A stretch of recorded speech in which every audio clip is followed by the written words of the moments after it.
Hi, Assalamualaikum guys. I'm back with another tutorial. Okay, so hari ni Alia ada Larissa collection, tapi kali ni Larissa printed. Okay, hari tu plain kan, yang ni dia keluarkan printed pula. Okay, so Larissa printed ni, it comes with two pieces. Dia punya anak tudung and then dia punya tudung. Dia macam ala-ala tudung Syria sikit. Okay, so kita pakai anak tudung dulu. Okay. Dan kita betul-betulkan muka. Dia punya anak tudung ni sangat-sangat lembut dan selesa.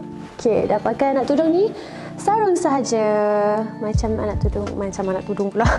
Sarung sahaja macam tudung biasa. Okey.